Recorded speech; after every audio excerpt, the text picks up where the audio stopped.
wa rasuluh. Allahumma salli wa sallim wa barik ala nabiyina Muhammad wa ala alihi wa sahbihi ajmain wa man tabi'ahum bi ihsanin ila yaumiddin, amma ba'd. Para jamaah sekalian yang dirahmati Allah Subhanahu wa taala, alhamdulillah kita bersyukur kehadirat Allah Subhanahu wa taala karena pada kesempatan malam hari ini antara maghrib dan isya Allah Subhanahu wa taala mengaruniakan taufik dan izinnya kepada kita semua untuk bisa hadir di dalam majelis ilmu setelah sebelumnya kita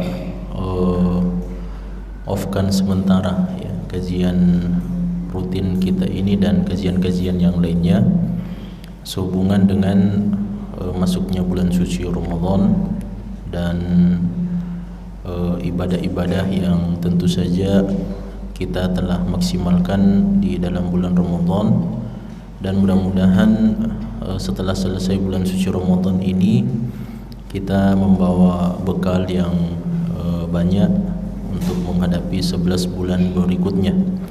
Kita berdoa kepada Allah Subhanahu wa taala sebagaimana amalan para ulama salaf yang diriwayatkan dari mereka, bahwa mereka senantiasa berdoa selama 6 bulan untuk bisa berjumpa dengan bulan suci Ramadan, dan jika mereka telah menyelesaikan ibadah Ramadan pada tahun tersebut, maka mereka akan berdoa selama 6 bulan setelahnya, mudah-mudahan amalan soleh mereka diterima di sisi Allah Subhanahu wa taala.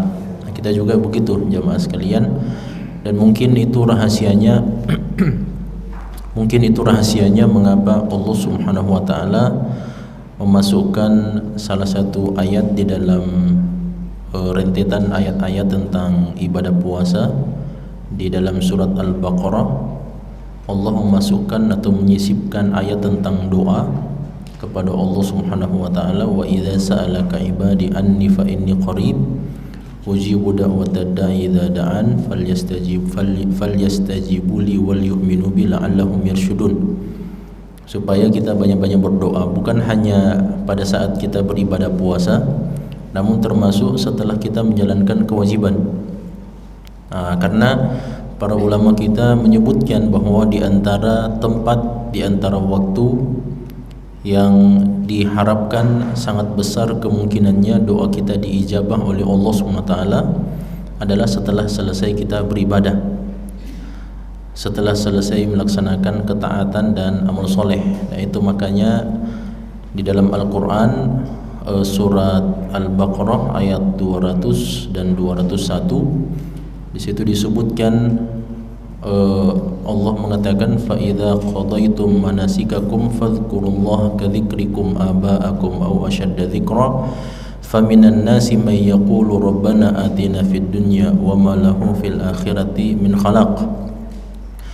Kemudian kata Allah, wa minhum may yaqulu rabbana atina fid dunya hasanah wa fil akhirati hasanah wa qina adzabannar. Ini kan sebenarnya doa ya, doa orang biasa mengatakan disebut sebagai doa sapu jagat ya, karena kita meminta kepada Allah kebaikan dunia dan akhirat. Jadi semua kebaikan yang menurut Allah itu baik untuk kita, maka kita minta kepada Allah SWT untuk dunia kita dan untuk akhirat kita. Dan munculnya doa ini jamaah sekalian, doa yang salah satu di antara doa yang paling sering digunakan oleh Nabi dan dipanjatkan, didoakan sama Nabi, sebagaimana kesaksian istri Nabi SAW yaitu Aisyah radhiyallahu taala anha. Beliau mengatakan di antara doa yang paling sering dipanjatkan oleh Nabi SAW adalah Rabbana atina fid dunya hasanah wa fil akhirati hasanah wa qina adzabannar. Kan doa ini adalah doa yang umum, doa yang jami'. Dia menggabungkan atau mengumpulkan semua jenis kebaikan. Selama kebaikan itu baik untuk kita dunia dan akhirat, maka itulah yang kita minta kepada Allah Subhanahu wa taala. Makanya jemaah sekalian, kalau kita lihat ya, doa ini disebutkan oleh Allah Subhanahu wa taala pada ayat ke-201, Rabbana atina fid dunya hasanah dan seterusnya. Itu sebelumnya ibadah yang disebutkan sebelumnya itu adalah ibadah haji. Ya, pada halaman yang sebelumnya jamaah sekalian Allah mengatakan wa atimmul hajja wal umrata lillah. Fa in uhsirtum famastaysara minal hadi dan seterusnya. Ayat yang berikutnya al-hajju ashhurum ma'lumat. Ibadah haji itu adalah ibadah yang dikerjakan pada bulan-bulan yang dikenal oleh manusia. Bulan Syawal, bulan ini, bulan Zulqa'dah, dan 10 hari pertama bulan Zulhijjah. Kemudian setelah menjelaskan ayat-ayat tentang ibadah haji ini jamaah sekalian, Allah katakan fa idza qadaytum manasikakum fadhkurullaha kadzikrikum aba'akum dan seterusnya. Dan apabila kalian telah menyelesaikan semua rangkaian ibadah haji kalian, maka berzikirlah kepada Allah Subhanahu wa taala. Kemudian setelah Allah sampaikan dan arahkan kepada Nabi SAW untuk berzikir setelah menjalankan rangkaian ibadah haji, apa kata Allah? Wa minhum may yaqulu rabbana atina fid dunya hasanah wa fil akhirati hasanah wa qina adzabannar. Nah, ternyata datang ayat yang berisi kandungan doa kepada Allah Subhanahu wa taala setelah rentetan ayat-ayat yang berbicara tentang ibadah haji. Nah, ibadah puasa juga sama. Ketika Allah mengatakan ya ayyuhalladzina amanu kutiba alaikumusiyam 183, ayyaman ma'dudat 184, syahru ramadan alladzi unzila 185, 186-nya itu datang langsung wa idza sa'alaka ibadi anni fa inni qarib dan seterusnya. Nah, ini semuanya menjelaskan bahwa setelah kita beribadah, maka waktu itu adalah kesempatan yang sangat memungkinkan dan sangat besar sekali kemungkinannya Allah Subhanahu wa taala akan mengijabah doa-doa kita. Nah, itu juga makanya Nabi SAW berpesan kepada beberapa orang sahabat beliau, bukan cuma Mu'ad bin Jabal, tapi beberapa sahabat Nabi termasuk kepada Abu Bakar As-Siddiq. Kalau Mu'ad bin Jabal, Nabi mengatakan, ya Mu'ad, wahai Mu'ad, inni la uhibbuk, sesungguhnya saya mencintaimu. Fala tada'anna dubura kulli salatika an taqula Allahumma aini ala dzikrika wa syukrika wa husni ibadatik. Maka jangan engkau meninggalkan setelah engkau menyelesaikan ibadah salatmu untuk berdoa kepada Allah, ya Allah, bantulah saya untuk senantiasa berzikir kepadamu, bersyukur kepadamu, dan memperbaiki ibadah kepadamu. Itu setelah ibadah salat. Meskipun ulama berbeda pendapat apakah setelah ibadah solat atau akhir ibadah solat itu maksudnya sebelum salam atau setelah salam, itu beda pendapat di antara ulama kita. Ada yang mengatakan sebelum salam, ada yang mengatakan setelah salam.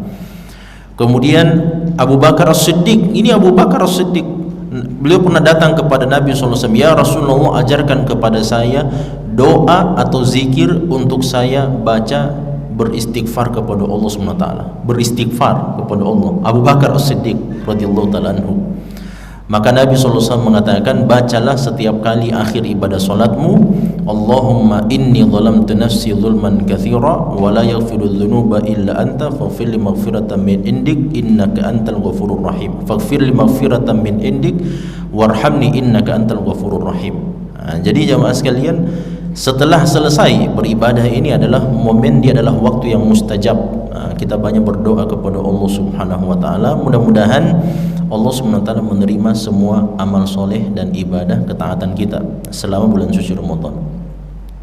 Jemaah dirahmati Allah, sebelum kita masuk pada materi kita pada malam hari ini, saya ingin memberikan 4 pegangan kita di dalam bulan Syawal. Ini karena kita masih momentum di dalam bulan Syawal jamaah sekalian, maka dan tentu saja ini karena masih dalam momentumnya jamaah sekalian, maka tidak mengapa kita saling memberikan tahniah, ucapan selamat.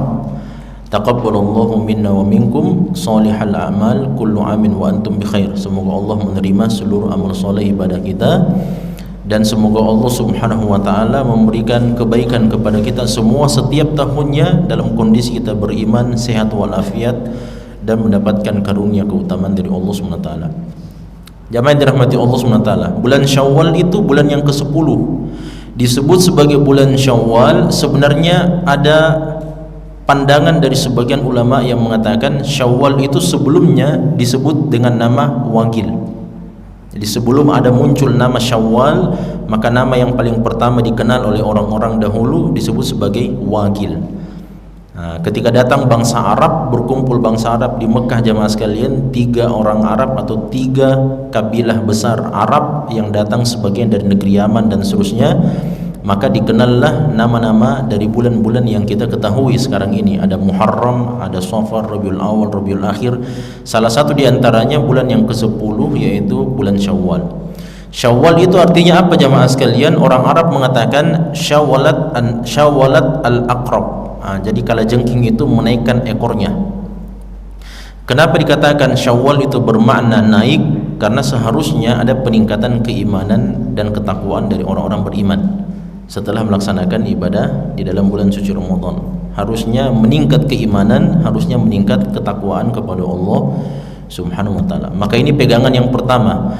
Kalau kita ingin tahu bahwa ibadah Ramadan kita ini berhasil di sisi Allah Subhanahu wa taala, maka pegangan yang pertama adalah lihat bagaimana kondisi kita setelah Ramadan. Kalau kondisi kita jauh lebih baik, meskipun barangkali kuantitas dari sisi jumlahnya lebih sedikit dari apa yang kita lakukan di dalam bulan Ramadan, maka itu tidak ada masalah. Yang penting ibadahnya tetap konsisten dilaksanakan. Kalau kita menjalankan puasa Ramadan, maka paling tidak dikerjakan puasa 6 hari di bulan Syawal. Kalau tidak bisa jamaah sekalian, maka paling tidak kita mengerjakan puasa-puasa sunnah seperti 3 hari di setiap bulan Hijriah. Kemudian solat-solat malam kita, kalau kita senantiasa menjaga qiyam lail kita atau solat tahajud atau solat tarawih kita, maka jangan lupa 11 rakaat solat tarawih jamaah sekalian. Di luar bulan suci Ramadan itu ada 12 rakaat solat sunnah rawatib. Kalau solat sunnah, kalau solat tarawih itu pahalanya besar di sisi Allah, mengampunkan dosa-dosa di sisi Allah SWT, maka solat sunnah rawatib yang 12 rakaat ini dalam hadis yang sahih kata Nabi, Allah akan bangunkan sebuah istana dalam surga untuknya. Maka pahalanya tentu saja memiliki pahala yang sangat besar juga di sisi Allah Subhanahu wa taala. Kemudian jamaah sekalian, termasuk baca-baca Quran kita juga ya, kebersamaan kita dengan Al-Qur'an. Jangan sampai Al-Qur'an karena sudah lewat bulannya bulan Ramadan, bulan Al-Qur'an, maka Al-Qur'annya juga ditinggalkan di lemari buku kita. Maka tidak boleh ditinggalkan.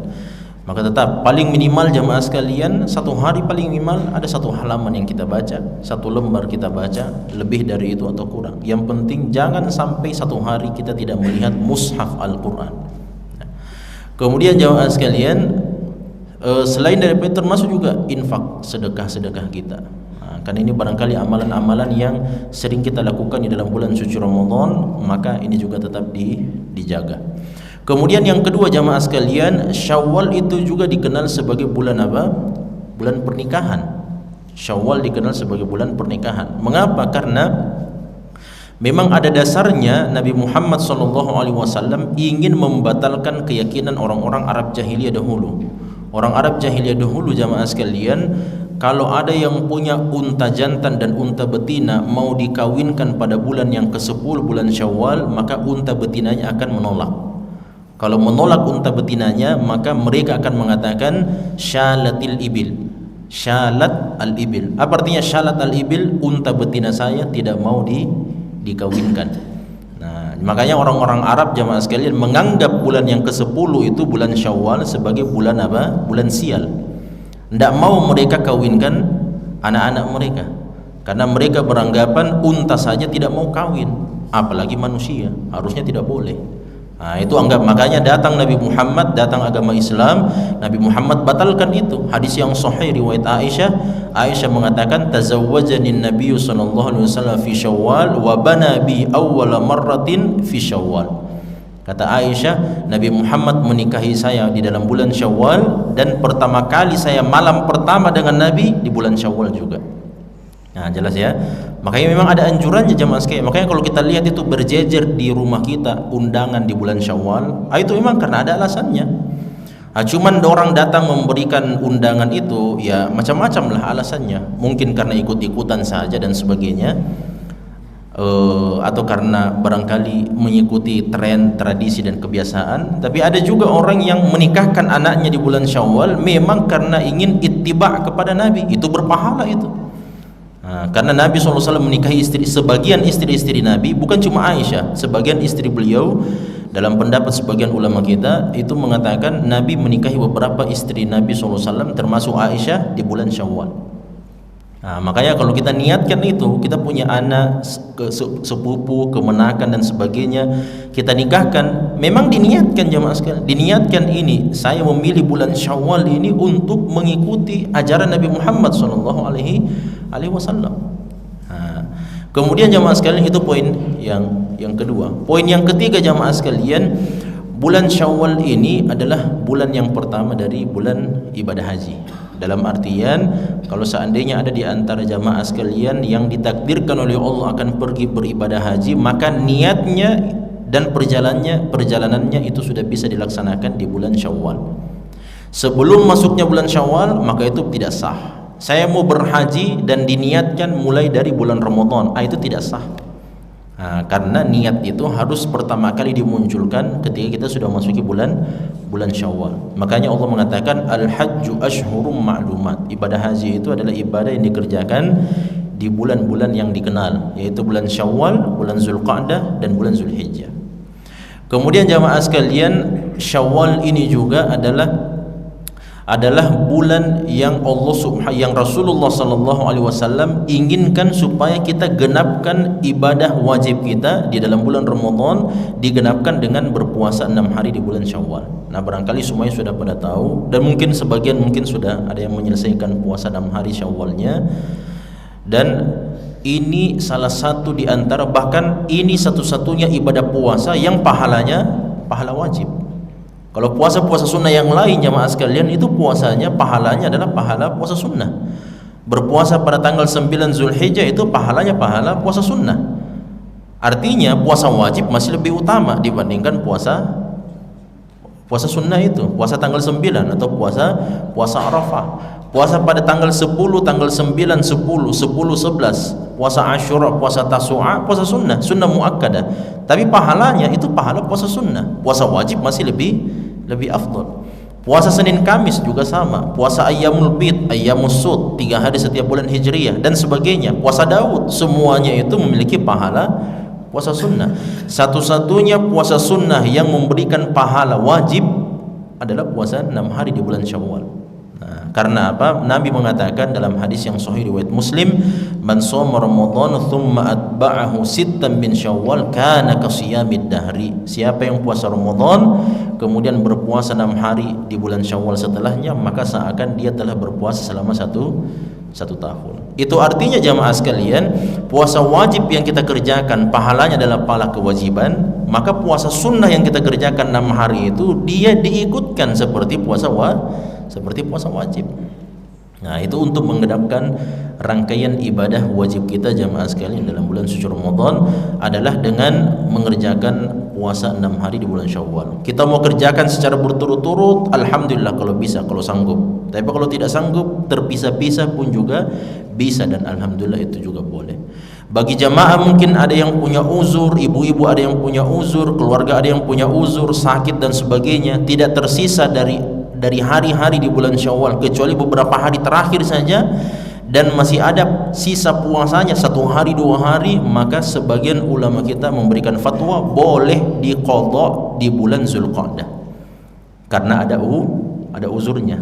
Contoh misalnya ada yang sakit padahal mau sekali sebenarnya dia puasa Syawal, mau sekali puasa Syawal, dan dia sudah niatkan saya mau genapkan ini pahala puasa saya dengan berpuasa 6 hari di bulan Syawal, tapi ternyata qadarullah sakit sampai tanggal 28 misalnya, 28 Syawal, itu berarti tersisa 2 hari atau 1 hari barangkali. Maka masih tersisa 5 hari ibadah puasa Syawal yang harus dia kerjakan. Maka kata ulama kita, bagi orang yang punya uzur seperti misalnya yang punya uzur sakit atau ibu-ibu yang melahirkan misalnya di dalam bulan Ramadan dapat jadwal nifasnya di bulan Syawal, maka dia boleh untuk mengqadha di bulan Zulqa'dah, di bulan setelahnya.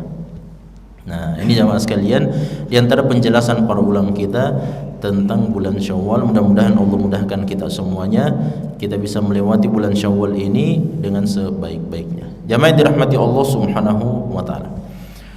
Pelajaran kita pada malam hari ini tentang Al-Adabul Mufrad karya Imam Al-Bukhari rahimahullah ta'ala. Judul babnya jamaah sekalian, kata beliau, bab la yashba'u duna jarihi. Bab orang mukmin itu tidak kenyang tanpa disertai dengan tetangganya. Dalam artian orang mukmin itu harusnya tidak kenyang sendiri. Nah, di sini disebutkan ada satu hadis yang sahih. Imam Bukhari mengatakan, qala haddatsana Muhammad bin Katsir, telah menyampaikan kepada kami Muhammad ibnu Katsir. Qala akhbarana Sufyan, telah mengabarkan kepada kami Sufyan an Abdul Malik bin Abi Bashir, dari Abdul Malik bin Abi Bashir. An Abdullah ibn al-Musawir qala, dari Abdullah bin Musawir beliau mengatakan, qala sami'tu Ibn Abbasin yukhbiru Ibn Zubair yaqul. Abdullah bin Musawir mengatakan, saya pernah mendengarkan Ibnu Abbas mengabarkan Ibnu Zubair dan dia mengatakan sami'tun nabiyya sallallahu alaihi wasallam yaqul, saya pernah mendengarkan Nabi Muhammad sallallahu alaihi wasallam bersabda, laisal mu'min, bukanlah orang beriman itu alladzi yashba' wa jaruhu ja'i'un, yaitu orang yang kenyang sedangkan tetangganya kelaparan. Ya, ini hadisnya singkat jamaah sekalian, tapi sangat mengena sekali. Nah, khususnya kita-kita ini, orang-orang yang kalau dulu-dulu jamaah sekalian, dulu-dulu saya kelahiran tahun 88, saya masih rasa sekali itu jamaah sekalian, bagaimana kita hidup bertetangga. Semakin banyak ke belakang ini, semakin banyak yang namanya perumahan, semakin susah orang ditemukan sekarang ini, karena semuanya tinggal di dalam rumahnya dan mengunci dari balik pintunya masing-masing.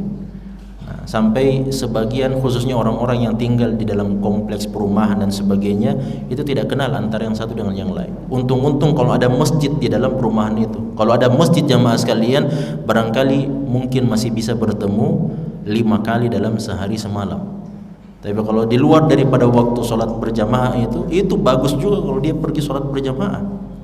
Kalau sholatnya di dalam rumah, saya punya rumah besar Ustaz, ada satu daerah di dalam rumah saya ini, saya tidak tahu mau bikin apa, saya bikinkan musola. Bagus tidak itu? Bagus jamaah sekalian.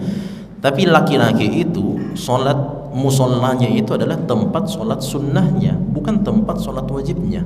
Itu laki-laki. Kalau perempuan jamaah sekalian, perempuan memang mestinya ada musola di dalam kamarnya, di dalam rumahnya. Bahkan kata Nabi SAW, semakin sempit dan semakin tersembunyi itu tempat sholatnya perempuan di dalam kamarnya, itu semakin besar pahalanya.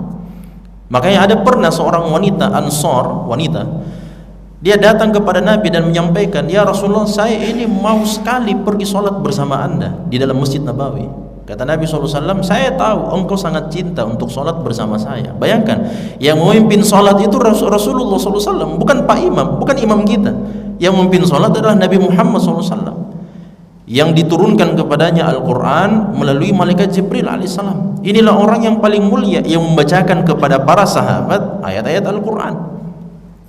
Sanadnya langsung bersambung jamaah sekalian. Ya, berbeda dengan kita. Kita ini kan tidak punya sanad sama sekali ya. Kebanyakan kita, bahkan bisa dibilang semua kita jamaah sekalian tidak punya sanad bersambung kepada Nabi SAW. Bagaimana sebenarnya Jibril alaihissalam membacakan ayat Al-Quran kepada Nabi Muhammad, dan Nabi Muhammad membacakan ayat Al-Quran kepada para sahabat. Nah, sebagian orang segelintir dari umat Islam namanya para qurra. Nah, orang-orang yang memiliki sanad yang bersambung langsung kepada Rasulullah SAW. Wah, itu kan hebat. Jadi bacaan Quran mereka itu dijamin sesuai dengan bacaan Qurannya Jibril alaihissalam kepada Nabi Muhammad SAW. Nah ini wanita ini minta kepada Nabi SAW untuk diizinkan sholat di dalam Masjid Nabawi. Kata Nabi SAW, saya tahu engkau cinta sekali, cinta betul untuk sholat bersama saya di dalam masjid saya. Tapi sholatnya wanita itu di dalam rumahnya jauh lebih afdol dari sholatnya di dalam masjid. Sholatnya wanita di dalam kamar tamunya jamaah sekalian itu lebih afdol. Sholat wanita di dalam ruang keluarga itu lebih utama dibandingkan sholatnya di ruang tamu. Sholatnya wanita di dalam rumahnya, di dalam kamarnya lebih afdol dari sholatnya di dalam ruang keluarga. Dan sholatnya seorang wanita di tempat sholatnya yang paling kecil, yang paling sempit, itu lebih afdol dari sholatnya di dalam kamarnya. Jadi maksudnya Nabi SAW semakin sempit dan semakin kecil, semakin tertutup itu seorang wanita melaksanakan ibadah sholat di tempat itu, maka itu jauh lebih afdal. Karena wanita itu adalah aurat. Meskipun jamaah sekalian, Nabi juga memberikan komentar, la tamna'u ima Allahil masajid. Jangan melarang wanita-wanita mukminah untuk datang pergi melaksanakan sholat di masjid. Nah, Umar bin Khattab pernah melarang istrinya, jamaah sekalian. Nah, itu diriwayatkan dari Umar bin Khattab. Beliau melarang istrinya untuk pergi sholat di Masjid Nabawi karena di masa itu fitnah sudah mulai tersebar. Di masa-masa akhir sebelum wafatnya Umar bin Khattab radhiyallahu ta'ala anhu. Nah, itu fitnah sudah mulai tersebar, maka khawatir Umar bin Khattab kepada keluarga beliau sehingga dilarang oleh Umar bin Khattab radhiyallahu ta'ala anhu. Nah, oleh karena jamaah sekalian, untuk laki-laki seharusnya sholatnya di masjid. Nah, sekarang ini jamaah sekalian, ya inilah problem kita saat sekarang ini. Kita tidak mengenal siapa orang-orang di sekitar kita. Yang lebih kita kenal itu adalah orang-orang yang ada di dalam Facebook kita. Itu lebih dikenal. Padahal kita barangkali tidak pernah tahu siapa ini orang dan sebagainya, tapi sangat akrab sekali dengan kita di dalam dunia maya. Dalam dunia nyata kita tidak kenal sama sekali. Nah, oleh karenanya ini menjadi tanggung jawab kita semuanya, dan inilah pentingnya jamaah sekalian, kita diperintahkan oleh Nabi SAW menjaga ukhuwah Islamiyah, ukhuwah imaniyah, nah, di antara sesama kita. Kata Rasulullah SAW, laisal mu'min alladhi yashba' wa jaruhu ja'i'. Di sini jamaah sekalian ada beberapa pelajaran. Pelajaran yang pertama, yang dimaksud dengan al-mu'min di sini adalah alif lam di sini al-mu'min. Alif lam di sini jamaah sekalian, ini maknanya fungsinya lil jinsi, untuk jenis orang yang beriman. Artinya jamaah sekalian, cuma ada dua kemungkinan, entah itu dia beriman atau dia tidak beriman. Cuma dua saja kemungkinan ini. Dia berimankah atau dia tidak beriman? Jelas ya? Ini tidak menjelaskan al-mu'min yang di sini, bukan maksudnya jamaah sekalian untuk memberikan penjelasan ada jenis orang beriman khusus, tidak. Ini cuma ada dua saja kemungkinannya, entah dia beriman atau dia tidak beriman. Kalau dia beriman, maka sifatnya harusnya seperti ini. Jelas ya? Nah, kemudian jamaah sekalian, jadi mirip seperti firman Allah Subhanahu wa taala, wal asri innal insana lafi khusr. Apa yang dimaksud dengan al-insan? Alif lam yang dimaksud di sini apa? Lil jins, untuk menjelaskan jenisnya. Nah, jadi yang dimaksud dengan al-insan di sini adalah semua manusia tanpa terkecuali. Dari manusia yang paling pertama sampai manusia yang paling terakhir, semuanya masuk dalam ayat yang kedua. Sesungguhnya umat manusia berada dalam kondisi merugi, kecuali orang yang beriman, beramal soleh dan seterusnya. Nah, maka dalam hadis ini kata Nabi, laisal mu'min, bukanlah orang beriman itu. Ini ada penafian. Nah, kita harus ingat jamaah sekalian, penafian di dalam dalil Al-Quran ataupun hadis Nabi SAW itu ada dua fungsinya. Yang pertama adalah menafikan kebenaran atau menafikan kesempurnaan. Nah, jadi ada dua jamaah sekalian. Yang pertama nafyus sihha, dan yang kedua adalah nafyul kamal. Laisal mu'min, seperti dalam hadis yang lebih terkenal daripada ini, seperti la yu'minu ahadukum hatta yuhibba li akhihi ma yuhibbu li nafsihi. Itu kan hadis yang lebih terkenal. Tidak beriman salah seorang di antara kalian sampai dia mencintai untuk saudaranya apa yang dicintai untuk dirinya sendiri. Ini kan hadis masyhur, hadis yang lebih terkenal. Apa maknanya jamaah sekalian? La yu'minu ahadukum, tidak beriman salah seorang di antara kalian. Apa maknanya tidak beriman? Apakah tidak beriman di sini bahwa kalau kita tidak cintai untuk saudara kita apa yang kita cintai untuk diri sendiri, berarti batal keimanan kita? Jawabannya tidak. Karena yang dimaksud dengan la yu'minu ahadukum dalam hadis ini adalah bukan nafyus sihha, bukan menafikan kebenarannya dan kesohihannya, tapi menafikan kesempurnaannya. Ya, makanya jangan sekalian kalau kita baca itu hadisnya, terjemahannya itu pasti bukan tidak beriman, bukan tidak beriman salah seorang, tidak sempurna keimanan salah seorang di antara kalian. Jelas ya? Karena penafian di dalam konteks syariat kita itu ada dua, menafikan kesahihannya dan kebenarannya, atau yang kedua menafikan kesempurnaannya. Nah, kalau dalam hadis ini jamaah sekalian, kalau kita lihat ini bukan menafikan kebenarannya, tapi dia menafikan apa? Kesempurnaannya. Nah, jadi Nabi Muhammad ingin mengatakan laisal mu'min, bukanlah orang beriman itu bukan berarti kalau dia kenyang di malam hari kemudian tetangganya lapar berarti malam itu dia kafir. Tidak seperti itu jamaah sekalian, karena konsekuensi seseorang itu kenyang sedangkan tetangganya lapar itu tidak mengeluarkan dia dari agama Islam. Sudah paham ya? Kalau kita kenyang sedangkan kita tahu tetangga kita itu sedang lapar jamaah sekalian, ini kan sebenarnya dilarang sama Nabi SAW. Kalaupun seandainya kita melakukan ini jamaah sekalian, apakah besok kita kafir? Jawabannya tidak. Jelas ya? Oh, banyak sekali orang kafir kalau begitu. Setiap malam ada orang kafir. Jelas ya, karena banyaknya ini terjadi perbuatan ini jamaah sekalian.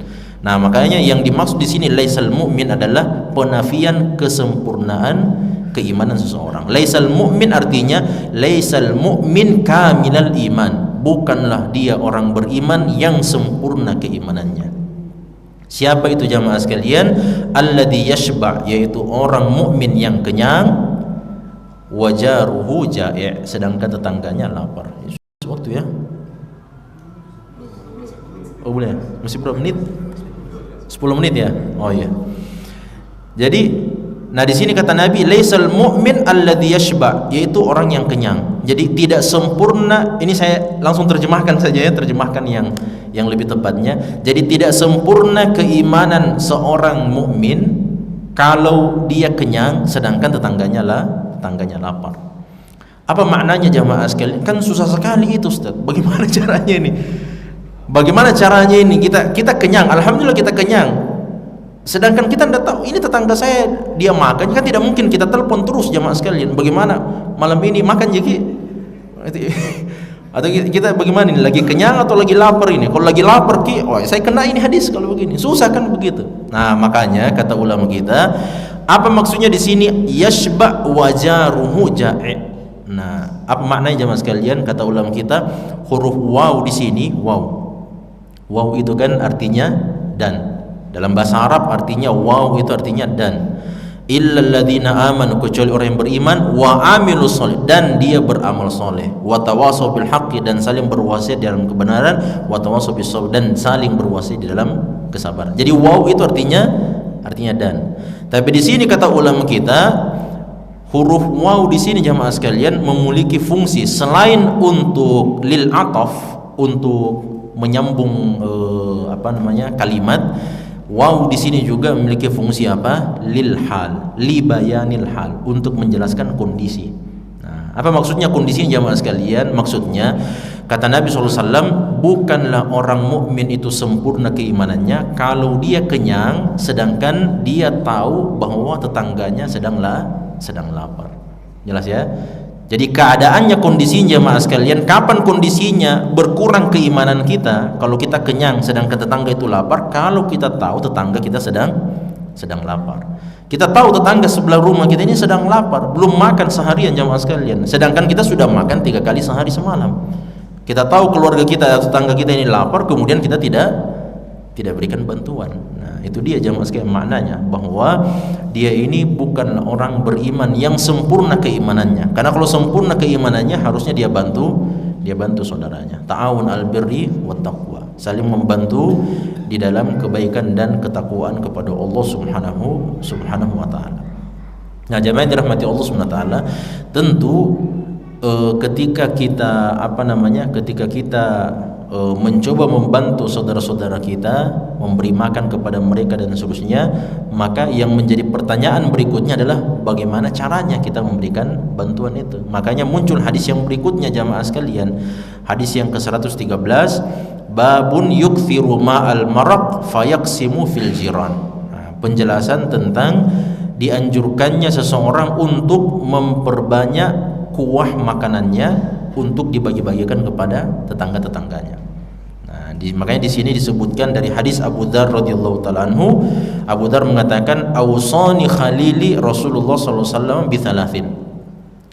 Kata Abu Dzar, jamaah sekalian, kekasih saya yaitu Rasulullah sallallahu alaihi wasallam berwasiat kepada saya dengan 3 wasiat. Ingat, ini pernah kita sebutkan jemaah sekalian, kalau Rasulullah berwasiat kepada seseorang sahabat, maka wasiat itu menjadi sebuah kewajiban. Namanya wasiat jemaah sekalian, ya, namanya wasiat yang disampaikan oleh Rasulullah sallallahu alaihi wasallam.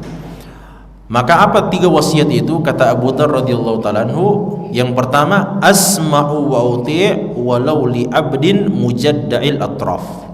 Hendaknya saya mendengarkan dan saya taat kepada pemimpin, walaupun pemimpin itu adalah seorang hamba sahaya budak dan dia juga mujaddaul atraf, semua bagian ujung tubuhnya terpotong. Nah, itu namanya mujadda al atraf. Atraf itu artinya, mujadda itu artinya apa? Mujadda itu artinya terpotong, ya, terpotong. Sedangkan al-atraf itu artinya adalah ujung, bagian ujung dari tubuh kita. Nah, bagian ujung tubuh kita itu apa saja jemaah sekalian? Tentu jari jemari. Ini terpotong ini semuanya nih, atau tangannya yang terpotong. Kaki juga sama seperti itu. Termasuk bagian ujung dari tubuh kita adalah hidung. Nah, makanya disebut sebagai mujaddaul anf. Mujaddaul anf itu artinya orang itu terpotong hidungnya. Jelas ya? Kata Nabi SAW, kata Abu Dzar radhiyallahu taala anhu, hendaknya yang pertama, wasiat yang pertama, hendaknya saya mendengarkan dan taat kepada pemimpin walaupun pemimpin itu adalah seorang budak. Sebenarnya budak itu tidak boleh memimpin jamaah sekalian. Tapi kalau seandainya ada budak, seandainya ada budak yang melakukan revolusi dengan menggulingkan pemerintahan yang sah, kemudian dia menjadi pemimpin, maka apa yang harus dilakukan jamaah sekalian? Kata Nabi, bahkan kalau seandainya budak itu adalah orang yang hina betul, dari sisi kondisi fisiknya saja itu terpotong semua, tangannya tidak ada, jari jemarinya tidak ada, hidungnya juga bolong tidak ada dan seterusnya, tapi kalau dia yang menjadi pemimpin, maka wajib untuk ditaati.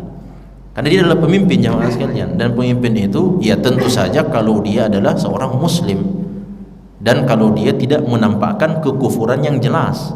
Kalau seandainya dia adalah orang kafir, itu lain lagi masalahnya. Atau dia adalah muslim tapi dia menyuruh kita untuk melakukan perbuatan dosa, tidak boleh ditaati. La ta'ata li makhluqin fi ma'siyatil khaliq. Tidak boleh ada ketaatan kepada makhluk untuk bermaksiat kepada Sang Pencipta. Meskipun dia muslim, meskipun dia orang yang paling taat, meskipun dia adalah wali Allah, dia pemimpin, tapi dia suruh kita untuk bermaksiat kepada Allah, tidak boleh. Orang tua saja tidak boleh jamaah sekalian. Orang tua kita suruh kita meminum khamar, tidak boleh ditaati. Bukan berarti kita membangkang kepada orang tua kita, tidak. Tetap kita harus bersikap baik kepada mereka. Wasahibuhuma fid dunya ma'rufa dalam surat Luqman. Dan tetaplah kalian berbuat baik kepada kedua orang tua kalian, meskipun kedua orang tua menyuruh kalian untuk melakukan tindakan kekufuran dan dosa kepada Allah SWT. Makanya meskipun kita harus fahami bahwa konsep kepemimpinan di dalam agama kita, apa kata Nabi SAW? Al-khilafatu fi Quraisyin. Nah, khilafah itu, pemimpin itu seharusnya berasal dari orang Quraisy. Nah, jelas ya, itu yang seharusnya, itu yang paling afdal. Yang paling afdal seperti itu. Makanya siapa pengganti Nabi SAW? 4 khalifah semuanya orang Quraisy. Abu Bakar As-Siddiq Quraisy, Umar bin Khattab, Utsman, Ali, semuanya orang Quraisy jamaah sekalian. Kemudian yang datang setelahnya siapa? Yang datang setelahnya adalah Al-Hasan, itu juga orang Quraisy. Kemudian setelah itu adalah Muawiyah bin Abi Sufyan, juga orang Quraisy. Kemudian siapa lagi setelahnya? Yazid bin Muawiyah, orang Quraisy juga. Semuanya orang Quraisy. Itu adalah yang paling afdolnya. Tapi kalau di luar daripada itu, ya tidak masalah. Orang Solo juga bisa menjadi pemimpin dan seterusnya, kan? Orang Solo ya. Ya. Nah, jamaah dirahmati Allah Subhanahu. Ini pesan yang pertama. Pesan yang kedua kata Nabi, wa idza sana'ta maraqatan fa'akthir ma'aha. Kalau engkau memasak makanan yang berkuah, maka perbanyaklah airnya.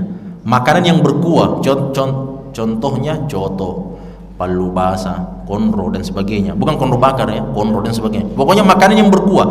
Maraqatan itu artinya makanan yang memiliki kuah, bakso dan sebagainya. Tsummanzur ahla baitin min jiranika fa'asibhum minhu bima'rufin. Nah, kemudian setelah engkau sudah masak, diperbanyak kuahnya, kemudian kau lihat-lihat kepada tetangga-tetanggamu. Siapa di antara mereka yang kelaparan, maka beri makan dari makanan yang kamu masak itu. Nah, ini maknanya jamaah sekalian. Maknanya apa? Ya, terakhir, maknanya Nabi Muhammad SAW mengatakan perbanyak kuahnya. Apa maksudnya perbanyak kuahnya? Memperbanyak kuah itu adalah kadar minimal, bukan dijadikan sebagai kadar maksimal. Kebanyakan orang pas baca ini hadis jemaah sekalian, oh kalau saya masak kemudian saya mau bagikan kepada tetangga, maka saya ikuti hadis Nabi, airnya dikasih banyak. Tidak ada rasanya kalau begitu. Jelas ya? Harus dipertimbangkan jemaah sekalian. Ditambah airnya, ditambah juga bumbunya. Tapi ini namanya kadar minimal. Karena Nabi Muhammad SAW tidak mau menyusahkan orang yang bakhil. Jadi patokannya Nabi Muhammad ini adalah apa? Patokannya orang bakhil ini patokannya. Karena kalau dia bukan orang bakhil, dia orang yang dermawan jamaah sekalian, harusnya bukan kuahnya saja yang diperbanyak, dagingnya sekalian yang diperbanyak. Jelas ya? Jadi ini kadar minimal. Kalau tidak ada mie apa-apa jamaah sekalian yang bisa dikasih masuk di dalam itu kuahnya itu, maka paling minimal airnya ditambah dan bumbu-bumbunya. Jangan sampai kehilangan rasa. Nah, ini pas kita bawa ke sebelah, apa tuh nabawakan kini tidak rasanya. Jelas ya. Makanya jamaah sekalian itu kadar minimal. Kadar maksimalnya apa? Ya tergantung kemampuan kita masing-masing. Kita bisa bikin 2 panci, sekalian 2 drum dan sebagainya, isinya daging semua. Alhamdulillah, itu dibagi-bagi. Nah, yang jemaah dirahmati Allah Subhanahu wa taala, pelajaran yang kita bisa sampaikan, masih tersisa 1 wasiat dari Nabi sallallahu alaihi wasallam kepada Abu Dzar. Mudah-mudahan kita bisa sampaikan pada pertemuan yang berikutnya. Hada wa sallallahu ala nabiyina Muhammadin wa akhiru da'wana anil hamdulillahi rabbil alamin. Wassalamualaikum warahmatullahi wabarakatuh.